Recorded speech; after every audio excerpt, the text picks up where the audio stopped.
Hello, everyone, and welcome to today's District Administration Web Seminar, which is entitled Preventing Suicide in Your Schools, which is brought to you by the generous support of our sponsor, Navigate 360. Now, before we get started, I'd just like to share just a few housekeeping items with you, and then we'll get started. For technical support, please use the chat panel, which you can find on the left side of your screen, right side of your screen, excuse me. Then select on my name, which is Stephen Blackburn, and then type your message if you're having any technical issues, and I'll get back to you shortly.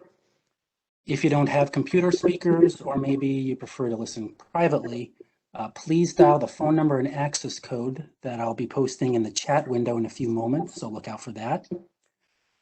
We will also be welcoming any questions you have today with a Q&A session that will take place at the end of the presentation. To submit a question, please use the Q&A panel, which you can find at the bottom right side of your screen. Then send your questions to all panelists, which is the default option. If you don't see the chat or the Q&A panels, just look again to the right side of your screen, then click on the expand triangle, which should be located directly in front of the panel name to make sure you have access to it. Also, last thing, important subject to note, if you would like to access the web seminar at a later time, you'll be pleased to know that everyone who is registered, as well as who's attending today, they will receive an email with a link to the slides, as well as an archive recording. And with that, it is my pleasure to introduce to all of you the facilitator for today's event, Kate Reynolds, who is the Director of Marketing Communications over at Navigate 360.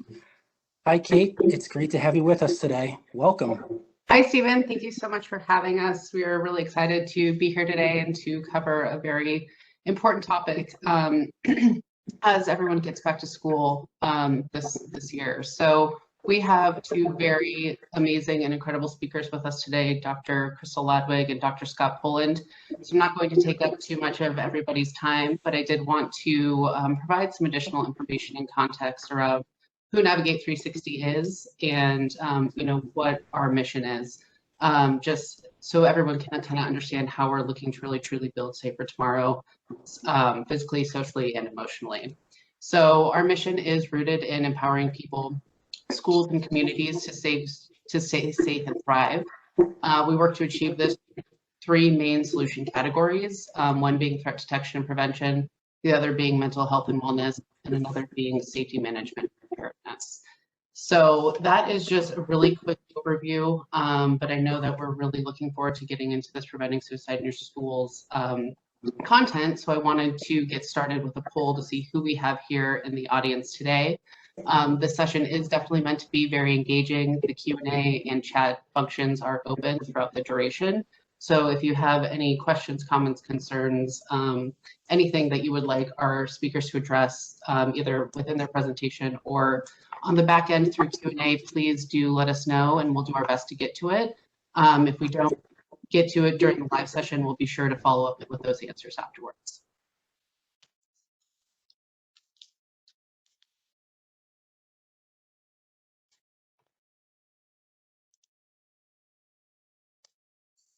Is the poll up on the screen? Just about. There we go.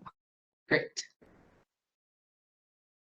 Okay, so 18% administrator, 24% school counselor, 13% social worker. Great to see those breakdowns, and I know Dr. Ladwig and Dr. Poland definitely have some specific insights to share with each of you, so I'll turn it over to you now.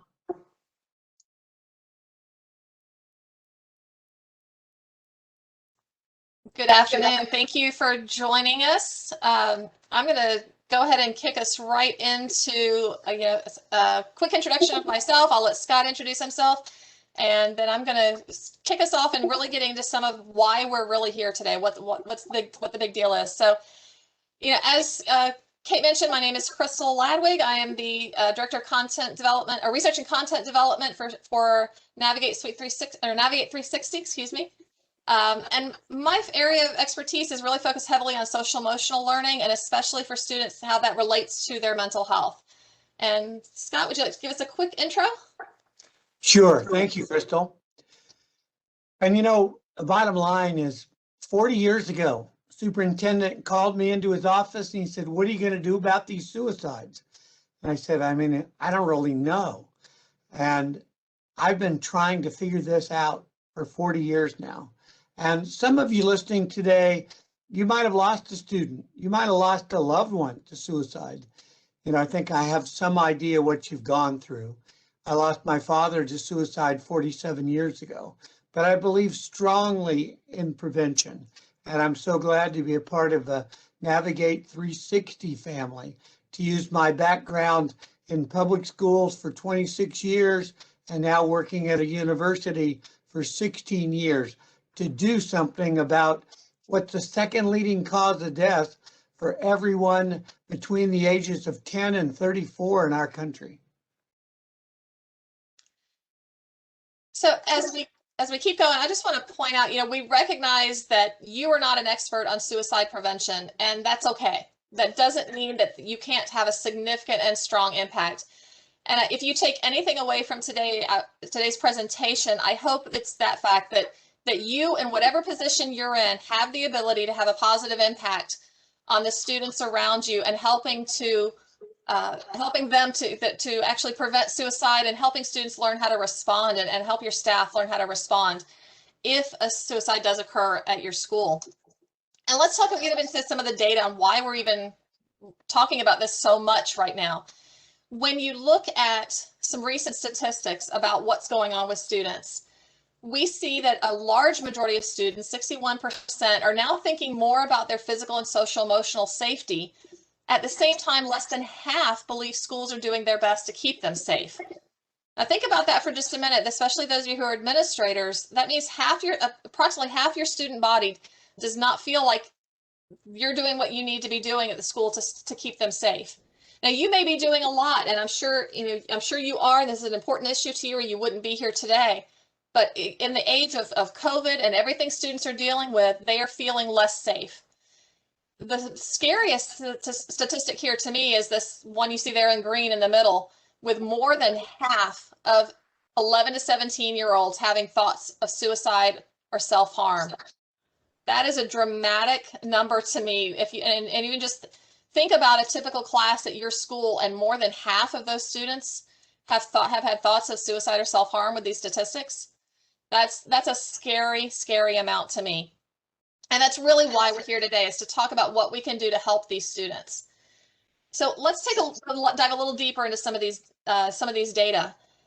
And what you'll see is that when we look at 2020 data, we see that suicide and suicidal ideation, those thoughts of suicide, have skyrocketed. These are students reporting the things that they've thought about, the concerns that they have. But look over there that you see the suicide-related tips. They're only up 12%. So we're seeing right now a dramatic rise in people that are concerned about suicide and suicidal ideation, but only a 12% rise in tips. So that tells us that there are kids that need help that may not have asked for it. Maybe they haven't thought about maybe they don't have somebody who they could talk to about it. Maybe they're concerned about what will happen if I talk to somebody. And that's really what we want to get into a lot today, is the importance of talking to these kids, talking to their families, and really helping to make a difference as they start getting into returning to school and getting into their daily grind again in this new world that we're living in.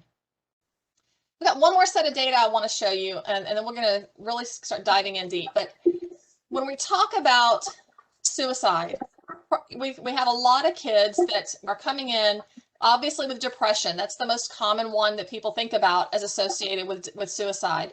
And if you look at this graph, you'll see that's especially strong for kids in the 12 to 17 age range. But I want you to look at the other two categories as well, for anxiety and behavior disorders. Even young children, ages 3 to 5, are experiencing severe anxiety and being diagnosed and labeled in schools with behavior disorders. By the time they're in middle and high school, those numbers are really high. So there are a lot of kids that are needing help right now. These are some recent CDC data. What we know is that we've had a lot of kids in our schools already who have needed help. The kids we've already known about, right? And Steve, can you skip to the next slide, please? So we have these students that we know and expect. So these are these students that even before the pandemic were already identified either with a mental health condition. Maybe they had a 504 plan in place to help address those issues. My own son is one of those. I speak from personal experience on this, specifically related to his mental health issues. He's a kid that people already knew about at his school. We also have kids with labeled in special education classes with emotional behavior disorders who already also had a lot of challenging behaviors and mental health needs. These are students who 2 years ago we knew and we expected to have to take steps to care for them at this point. But now, because of COVID-19, we have another set of students. We have these students we didn't expect. These are students who have experienced trauma over this last 18 to 24 months that we were not that the school systems were not planning for. We weren't prepared for them up front. We didn't know they were coming. These are students who have experienced a lot of depression and anxiety and fear and isolation, really, as throughout the pandemic, as they maybe experienced death and loss in their own home. Maybe they were afraid of somebody getting sick. Maybe they were just so isolated from their friends and didn't have that connection that we know kids need at these critical ages. But now, as school starts back, we're having schools in person all over the country. Those students are now coming back into our classrooms with needs that they did not have when they left the classroom 18 months ago. And we have a third set of students that we also need to be thinking about, these students on the verge. So there are some students who may have been struggling, but we didn't know it. Or maybe these are students who, as they come back to school, that transition becomes very difficult. And maybe they can, with the right supports, can manage that transition back to school and whatever this new normal is and do it very well. But we're also probably going to have a handful of those students, maybe hopefully it's only a handful, who come back and experience the stress and the anxiety and the fear about getting sick, about what happens if school shuts down again, or what happens if I don't get to go to prom, or what happens if I can't do this activity or that activity that I'd always dreamed of. You know, we have these kids that have experienced a lot of trauma and loss, and how they transition back in right now at the beginning of this school year is going to be critical for that group of students to see if they're needing additional supports or not. And again, these are students that we're not prepared for. So these are students that we're dealing with limited resources and limited staff. So I'm sorry. I thought it was Crystal, go ahead. Crystal, I think you made so many important points, and maybe we should take a moment and really emphasize what is mental health. What abilities do we want our students to actually have in terms of managing the ups and downs in their life? No, that's a great question, Scott. Thanks. You know, when we think, especially for these students on the verge, but even so with these others, we need to help those students understand that everybody has mental health. A lot of people tend to think about mental illness and think that is what we're talking about when we talk about mental health, but it's not. One of my favorite analogies to use with kids, and they get this, is that mental health is just like physical health. There are things that we do to take care of our bodies. We get enough sleep, we eat a healthy diet, we exercise, and that helps to keep us healthy. But sometimes we still get sick. We still need to go to a doctor sometimes. Sometimes we still need to take medicine. And physical and mental health works the same way. Mental health is about how we take care of our thoughts and our feelings and emotions and how we respond to those in either healthy or unhealthy ways. And if someone's mentally healthy, they have those coping skills so that when those intense emotions happen, when these transitions that no one expected to happen, these students on the verge are able to cope because they have those skills.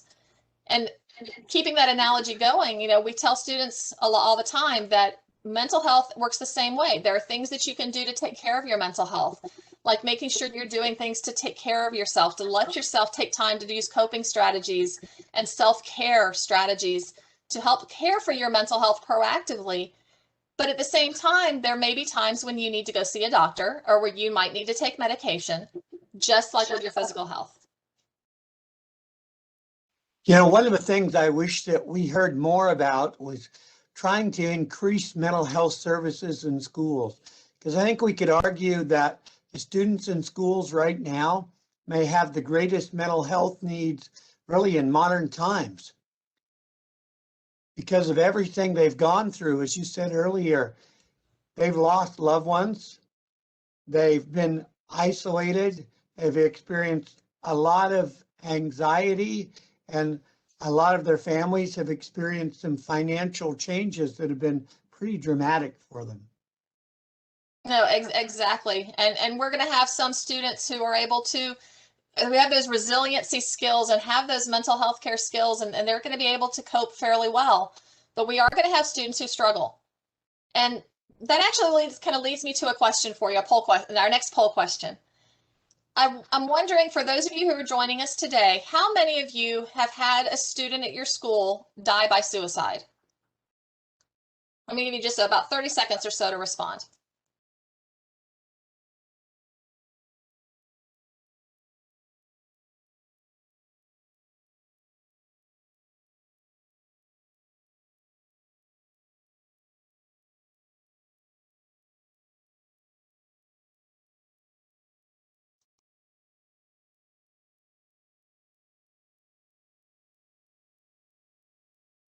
Okay, I think that's wrapped up. We'll get our results showing up here in just a moment.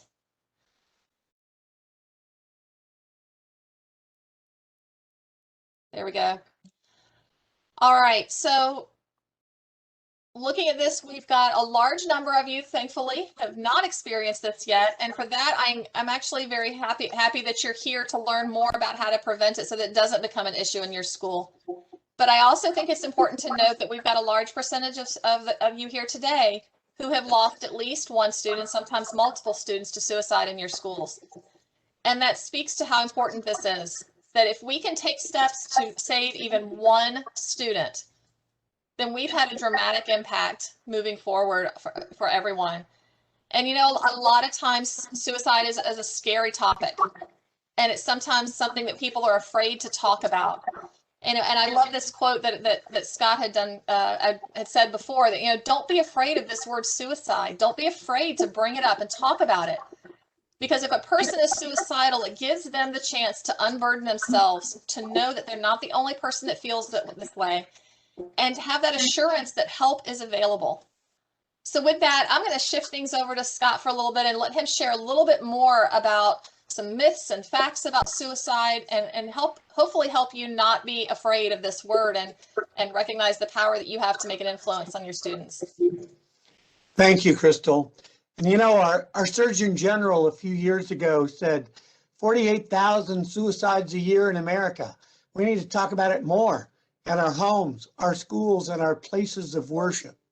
And it's just so important that we all understand that most suicides can be prevented if we just know what to look for and what to do.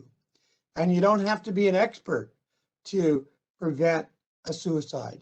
All we need to know is that when there are dramatic changes in behavior, when somebody is talking about death and suicide, when they're giving away prized possessions, they're making out a will, when they're overwhelmed with what's going on in their life, we need to have really the courage and the confidence to just ask directly, are you thinking about giving up?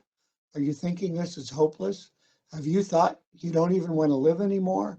And to be honest, suicidal individuals usually answer honestly. And what they're really trying to say to us is that I need help.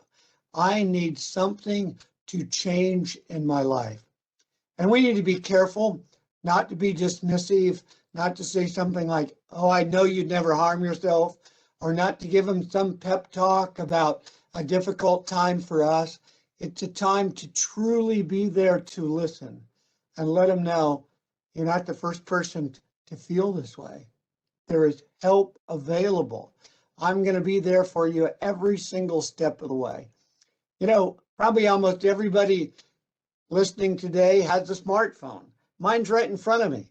If I pushed a button and I told Siri on my Apple phone, I want to kill myself, does everybody know what happens?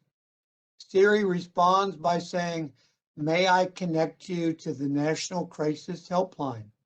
And all you have to do is push the button or say yes, and a trained person is responding to you 24 hours a day. Now we're about to move into, in the next year or so, we're going to have 988 numbers to call for mental health issues as opposed to calling 911. But that's not in place yet. But obviously, someone also could call 911 to get assistance for themselves or their friend. But 24 hours a day, crisis helpline. And then we have a new generation of young people. They're all into texting. Well, there's also a crisis text line. You text help, start, home, anything to 741 741, and a trained person is texting back to you. Good news, no kid is suicidal 24/7. We also have to be on the lookout for what are called precipitating events. You might be wondering, what's that mean? Kids been thinking about suicide for a while. In fact, most of the time, they've talked to their peers about it. And one of my greatest hopes would be the next generation of adults would have learned in schools what to look for, what to do, that suicide is preventable. But in our schools, of course, we have to train all the adults first. Then we can think about what's the best program to share with our students. And when a peer comes to like a counselor and says something like, my friend Bill is suicidal, we need to take that very seriously, because kids usually are giving their friends a much better picture of what's going on in their lives than they're going to share with the parent or they're going to share with the school staff member. And speaking of school staff, as we're starting school, I wish in every classroom in America in the next few weeks, teachers would help every kid identify their go-to trusted adult. Having responded to countless suicides, 16 different school shootings, I know most of those could have been prevented if a peer would have gone to a trusted adult. Kids almost always talk about their homicidal and suicidal statements to their friends. And kids need to know there are just some things that you need adult assistance. So no, we're never going to give kid an idea about suicide. Let's be honest. Many kids already have thought about it. Many kids know somebody who made a plan or even attempted. Sadly, a lot of kids would know somebody that actually died by suicide. And by the way, that terminology is important. When you say to a survivor their loved one committed something, they may take a little bit of an affront. When you say to me, for example, my dad died by suicide, that makes it sound like there were many factors. And in all honesty, it's always everything, everyone, everyone's fault, yet it's no one's fault. And it really is something that shouldn't be happening. And I've been involved in a lot of legal cases where schools got sued, and we'll try to share a little bit of that information with you today, but it's my advice, take it seriously if a kid is threatening suicide. Make sure their parents are notified. Only one exception. You tell me you think the parents are abusing their child, well, then we're calling protective services. And school mental health professionals must involve the administrators. And we must keep careful documentation. We must develop safety plans with the student at risk for suicide. We must make referral to the community-based services and follow-up. But let's go ahead and look at the next slide. So I started to share a little bit about this. And perhaps a good place to start is this simple. About 12 to 15 states have some kind of requirement for schools about suicide prevention. Most of the time it addresses training, how frequently school staff need to be trained on warning signs of suicide, what to look for, what to do, the importance of working as a part of a school team. But a place to start is to absolutely know what is the mandate in your state. And some states are pretty clear about every year, everyone who interacts with students should be taught these warning signs. Some states also require plans for prevention, intervention, and postvention. That was something Crystal mentioned a few moments ago, but there's actually best practices, things that need to be done after a suicide has occurred to help everybody with their grief, their shock, their confusion, yes, sometimes even guilt. Sadly, I'm aware of several cases where kids actually encouraged the young person to die by suicide. In fact, one young lady in Massachusetts actually served time in jail for encouraging her friend to die by suicide. So we need to realize that when a suicide occurs, it's like taking a rock and throwing it into a pond. That ripple effect in the schools, the communities, the places of worship, I think it's greater than ever before today. That's because of social media. And, you know, our first administrative thought would be, this is really sad. This affects the team that he played on. This affects his class. But it's actually much broader than that today, because kids are connected with students in schools far away from the single one that they actually go to. So we need training. We need policies in place. And having worked through about 25 lawsuits, it's really important. Whatever your policy says, you need to do it and need to document that you've actually done it. And then key personnel, which would be social workers, school counselors, school psychologists, school nurses, they need extensive training in suicide screening and assessment. They need to get comfortable asking direct questions. They need to know the school procedures. They need to identify competent mental health professionals in the community, those that actually are skilled in suicide risk assessment and management. And they need to make referral to those individuals. And they need to coordinate services and support at school, especially when a student has been hospitalized for being suicidal. But it sometimes goes like this. Her friends are saying she tried to kill herself a couple of days ago. Mom and dad are saying, oh no, she had mono. And we really need parents and community-based personnel to share information with schools so we can increase supervision and increase support. Some of you might still be using no suicide contracts. Well, I need to say clearly, those have been criticized. Why? Those are all about what not to do. A safety plan has replaced no suicide contracts. A safety plan, it's all about what are your ideas to keep yourself safe. If you have those suicidal thoughts again, what could you do internally? What can you do to calm yourself down? We're hoping kids have some ideas about relaxation, deep breathing, positive imagery, maybe journaling, and of course, externally, we hope they have go-to trusted adults, and they would tell their favorite teacher at school. They would go to an older brother or older sister. They would go to mom and dad, and that they would also know how to use those crisis helplines and crisis text lines. So all of that gets written down. And if a student is old enough, they should do the writing. We should sit side by side with them. And those safety plans should be signed. Parents get a copy. Counselor keeps a copy. We talk with students frequently about their safety plan. Maybe they lost it. Well, I have my copy. Let's get it out. Let's see what you want to add to your safety plan. The frustration for me is that sometimes a kid was hospitalized for being suicidal. Now they've come back to school and we ask, well, let's look at your safety plan.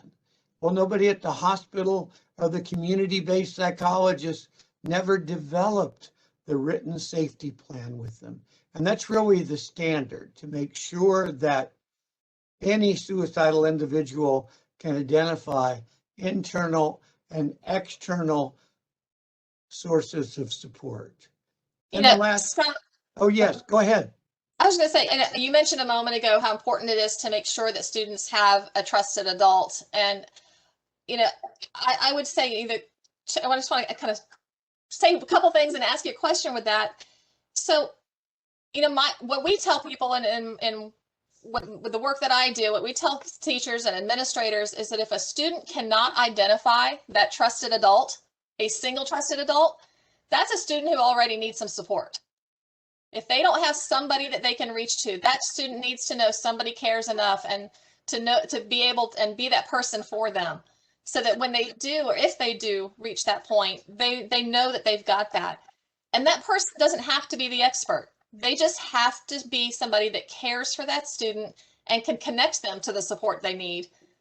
That doesn't have to be the one. And I've heard you talk about something similar to this before, and how that can even help to not just obviously help address a student who might be feeling suicidal at the moment, but it also can help the school better care for the students and even prevent lawsuits. And I'm just wondering if you could speak to that as a part of what we can do in our schools to help these students.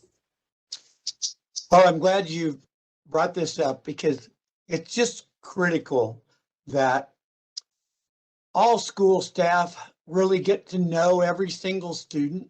And, you know, I'll give you a simple example. I had 82 kids in my high school class. So what'd that mean for me?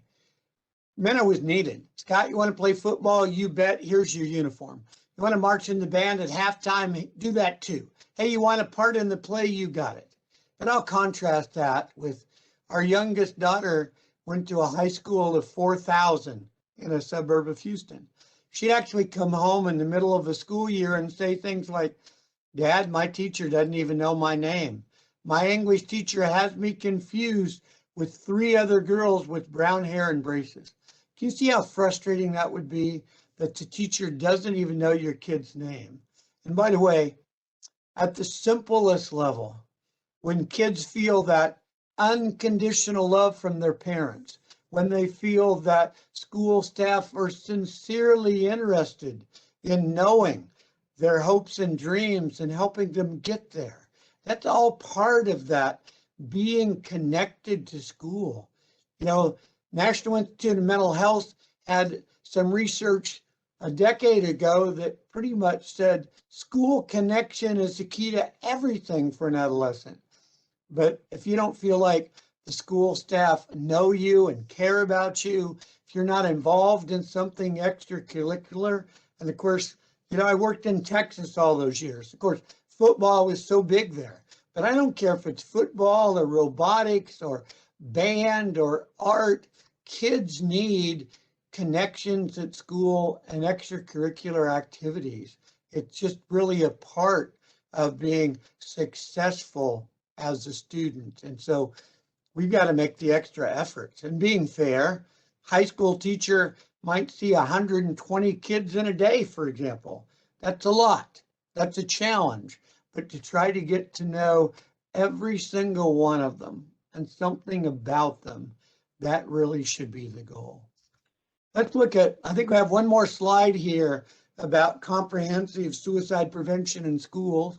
And I know that Crystal and I both want to hear questions that members of the audience might have today. You know, here's a simple homework assignment for you. The school where you work, the district. If you go to that search engine for the school website and you put in youth suicide prevention, or you put in teenage depression, what's going to come up? Because I believe something should come up right away. What are the warning signs? What to look for? What to do? Who to call? A kid could be searching for himself, could be searching for his friend. A mom could be searching for her child. And they need to know state and national resources, and maybe most importantly, who to call. Again, to go back to second leading cause of death for every kid 10 and older And when I've searched some school district websites, sometimes it takes like 10 minutes. I'm going through lots of pages about wellness, and I finally find a crisis helpline number. We should be able to find this much quicker. And we need to help parents understand the scope of this problem, to help parents know warning signs of depression. It often goes like this. A dad will say, how do I know she's really depressed? She's a teenager, right? They get moody, they get irritable. I think she's preparing me for she's going away to college next year. Well, Dad, let me ask you a couple questions. Is this persistent? Has it gone on for 2 or 3 weeks or more? Yes, it has. Is it pervasive? Is it affecting home, school, peers, pretty much everything about her life? Yes. Has she dropped out of something that was previously pleasurable? Well, as a matter of fact, I was so surprised. She loved the dance team for years. This year, she said, I don't care about it anymore. You likely have a depressed teenager. The research says that about 20% of all teenagers suffer from depression at some point during those tumultuous years. The bottom line, most never get any help whatsoever. So we need to help families recognize the warning signs of depression and the need to seek mental health treatment for their children. And I mean, it's pretty straightforward that when we suspect a child is at risk for suicide, we would not want to leave lethal means available to them. But I've had a lot of conversations with parents. They're like, oh, if I locked up that gun, he'd just find another way. Well, there's a lot of research out there, particularly from Harvard, a website called Means Matter that says clearly around the world, you remove the lethal means, you raise the barrier on the bridge, suicide rates go down. And there are countless people that thankfully survived suicide attempts that never went on to try again. So it's just really important that we have safety in our homes, especially if we've been told our child is depressed and suicidal. And this coordination with community-based professionals, that is really a key here to prevention. But go ahead, Crystal. No, I was actually saying I'm going to go a little off our planned agenda here on this one, but as a mom, I can't stress enough what you were just saying. You know, I work with people with mental health problems. I work with people who have challenging behaviors and don't know how to manage their thoughts and emotions. But I mentioned that I have a son with mental health conditions and mental health concerns, and he has at times been suicidal. And we still to this day, there are certain things in our house that are locked up, and he knows it. He sees the boxes that they're locked in still, even though he's not actively right now at that point, but it helps remind him that we care. And he actually says he likes that. The more we can talk about this and normalize it to some degree, that the talking about it, normalizing the talking about it, the more it helps. He is so used to now me asking when he's really down, I need to know, are you suicidal? Do you have any thoughts are you thinking about suicide? Do you have a plan? You know, we ask those questions of him regularly, and he's able to answer honestly. But we learned that through our community-based professionals. We didn't learn that at school. And I'm fortunate, I'm blessed, my family is able to get that help that we've needed to help him. But there are so many kids and families that don't have those mental health services, and that's why the school is such an important place to address these issues and to help inform parents the same way I learned, but to get some of those thoughts from the school, from resources where those kids are and people that can be in the know. The other thing I just wanted to comment on, you mentioned earlier with social media, you know, the other thing that I think is so important is, as part of a plan here, is to make sure that we're helping students understand what to look for in themselves and in others. You know, students will see those dark posts on social media that a teacher or administrator won't see. They'll see that a student is getting bullied throughout the school day. And that's something, again, that teachers and administrators won't see. So as we can normalize conversations about mental health as part of healthcare, it also I think enables students to understand when when they need to speak up and say something. And I encourage schools, I strongly suggest every one of you on this call today, post these numbers, these phone numbers and text line numbers that Scott shared with you all over the school. Because a student may not need it today, but they might need it next week, next month. They might want to copy it down to give to a friend or family member. Those should always be easily accessible for students in case they need them. Thank you, Crystal. And you said so many important things. And I'd like to just comment on a couple of them. And I actually had a conversation with my son the other day. And I was so pleased when he shared with me that before my grandchildren are allowed to visit a friend's home, he has a conversation about whether there might be any lethal weapons in that home that are not properly secured. And I was so proud of them. That's a difficult conversation to have, but it is very needed. And too often, if a child has been suicidal, that's like the last thing parents ever want to bring up again. They want to think, oh, well, I'm so glad I don't have to worry about that ever again. But you just gave an excellent example of how important it is to just have a free and easy conversation about, it wouldn't be unusual to have those thoughts again. And what could you do? And please come to me. And most of the times our conversations are very quick. I mean, he's down, he's something, I'll just ask those questions. He says, no, I'm good. And we leave it. That's the end of it. But every once in a while, you know what? I am thinking about this. And all right, then we need to spend some time talking, or we need to talk to the doctor. But it doesn't have to be a giant conversation. It can sometimes just be that constant check-in. Are you okay? But that is a hard conversation for a parent to have, and it's equally hard, maybe not equally, but it's still hard for a teacher or a school counselor or a school administrator to have. But my experience has been that the more you do it, the more common it becomes and free to talk about these topics when they come up. And as we do, we're also then showing the students that we care. Absolutely. And I have just a couple more points, and then we'll see what questions we might have. And, just tomorrow, we're going to have 100 new doctoral clinical students at my university. And pretty soon I'm going to get a chance to talk to all of them about suicide prevention.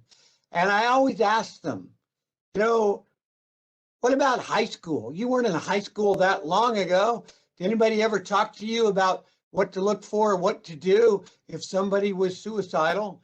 And the answer is almost 100% will say, no, they never talked to me about that. And then I'll even go, okay, some of you just finished your undergraduate program. Was there any universal discussion for everybody about depression and suicide, what to look for and what to do? The answer is almost 100% no. They'll say, well, like the first time they ever talked about suicide, that was like in an upper level, undergraduate psychology class. We have to get comfortable talking about this subject.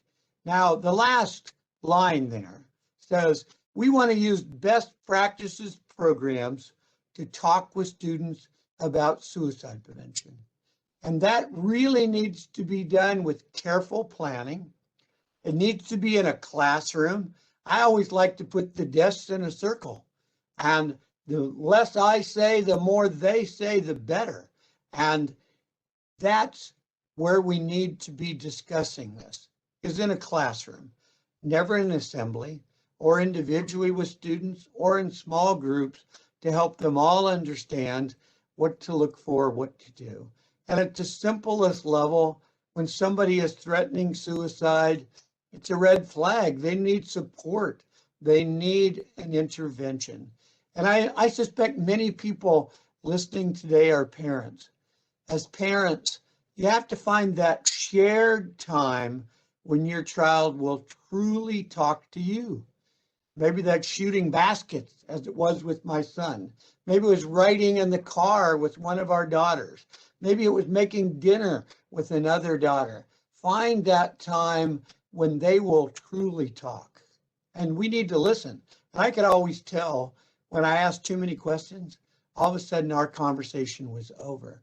But we need to start all of this with the adults to make sure they need to know what to look for, what to do. I once had a girl in the 9th grade in one of those classrooms raise her hand. She said to me, I did exactly what you're talking about. Last year in 8th grade, I told the school counselor my friend was suicidal. He made me feel like I was some kind of snitch. So that was the kid who did the right thing and a school counselor who dropped the ball. And when there's any thought that a kid is suicidal, this is not something that can wait. This needs to be a priority in our schools for that mental health professional to sit down with the student and get to the bottom of what's going on. And Scott, I think that leads us very nicely into our next poll question as well about, after Scott's review of those best practices, what best describes the level of suicide prevention in your school? Let's take about 30 seconds to answer that one.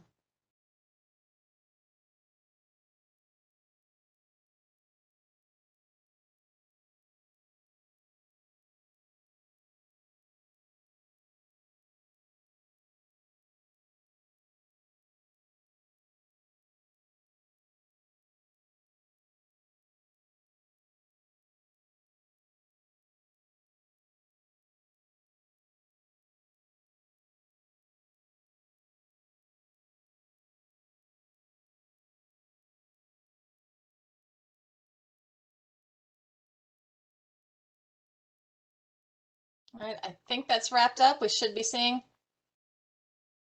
Poll should be up. Are you seeing the results? I can't read it completely. Let me.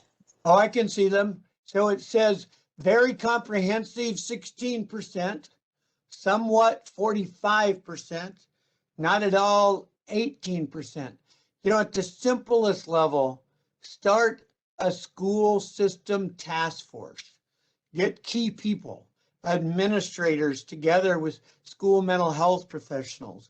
Partner with the community suicide prevention resources and look at your plans, look at your procedures, and review some of the excellent resources available from Navigate 360, because it looks like virtually everybody feels like there could be some improvement in the suicide prevention at their school.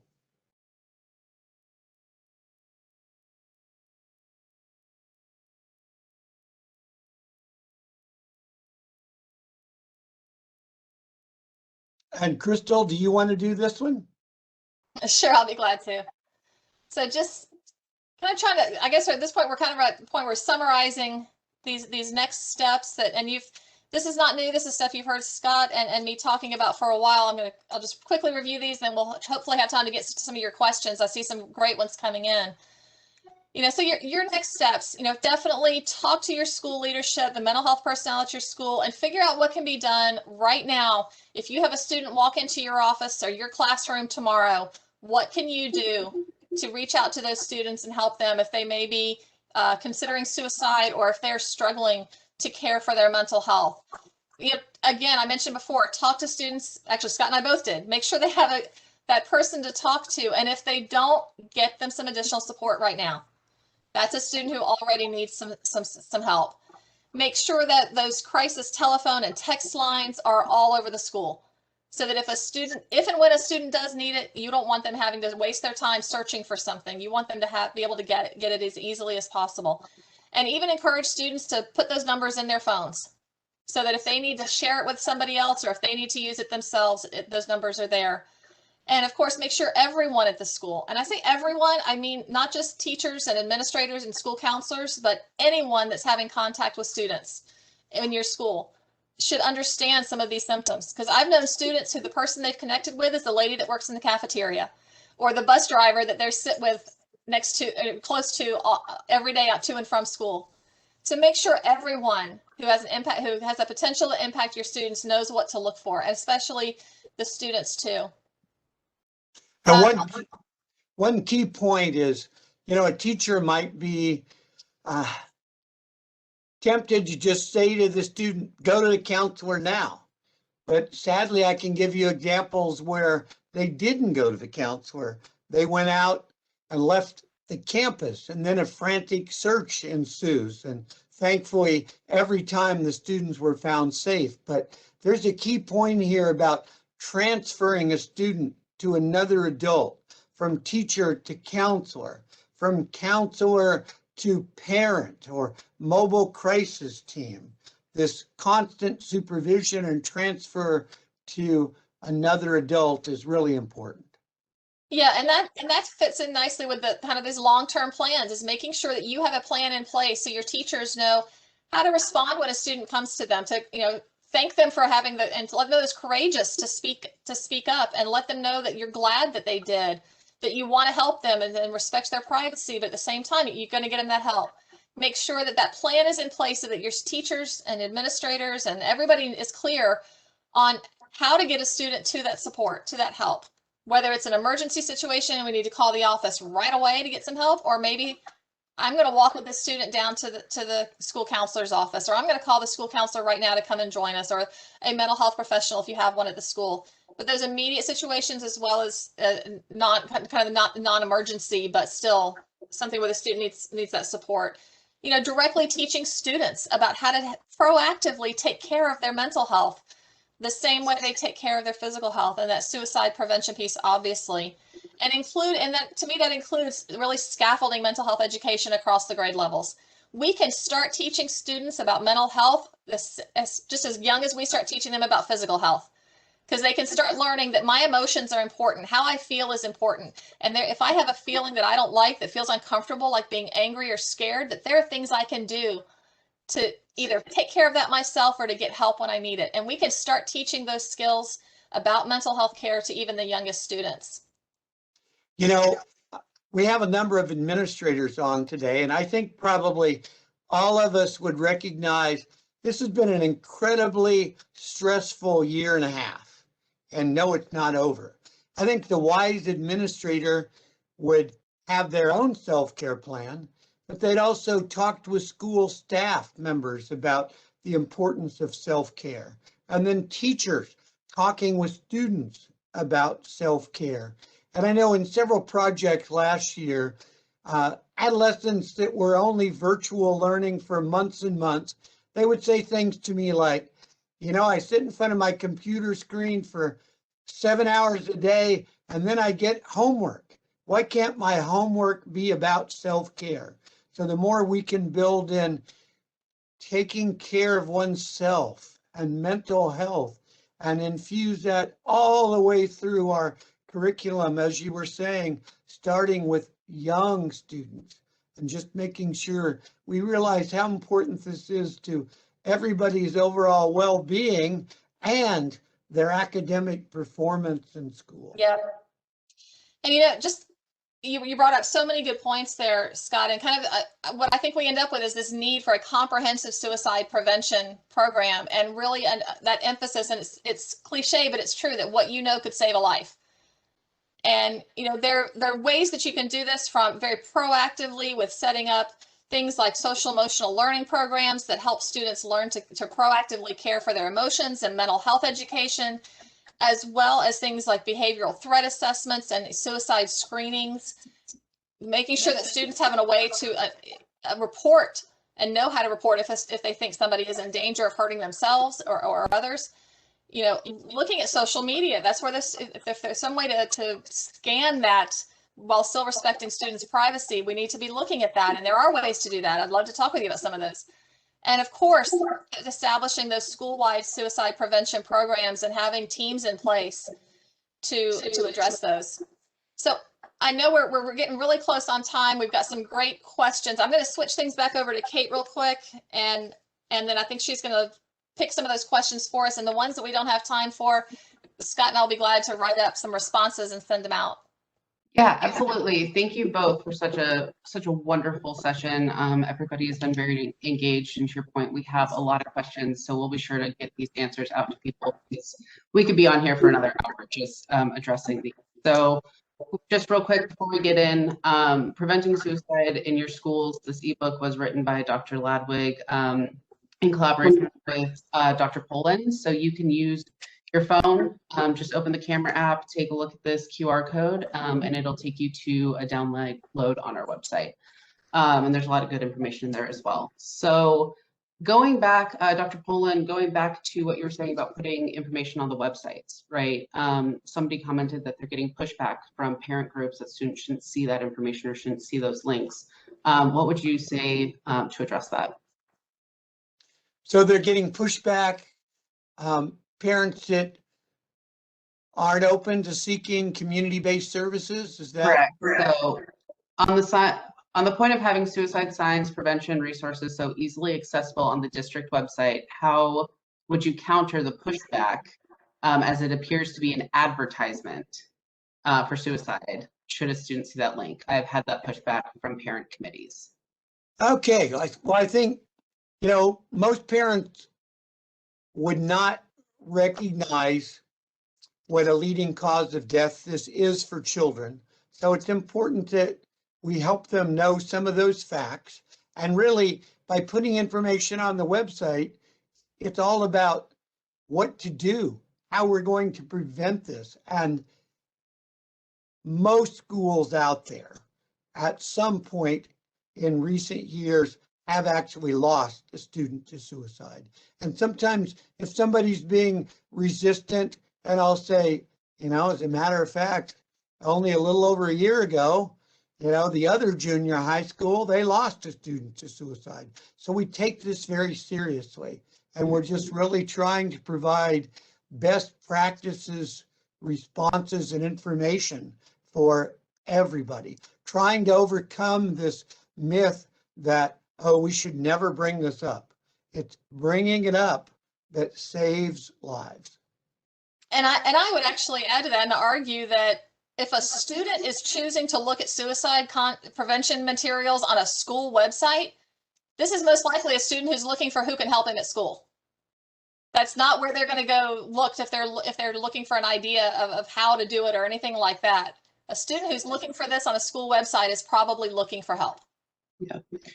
And to that point, somebody submitted a question. What are your thoughts on suicide risk assessments? There are experts that are saying school counselors should not do assessments.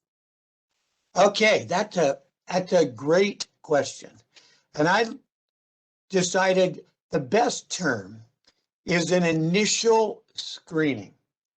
And we want to be very careful not to negate the potential for harm. I mean, any parent is going to look at the school counselor looking for anything that, oh, this isn't really serious. I don't really need to worry about this.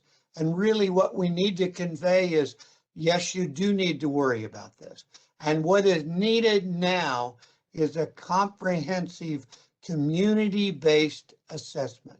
So I'm very familiar with the concern about school counselors being in that position. And I wish we had a lot more of them. I wish they had a lot more extensive training, but we need to utilize the personnel we have to just get a little bit of an idea.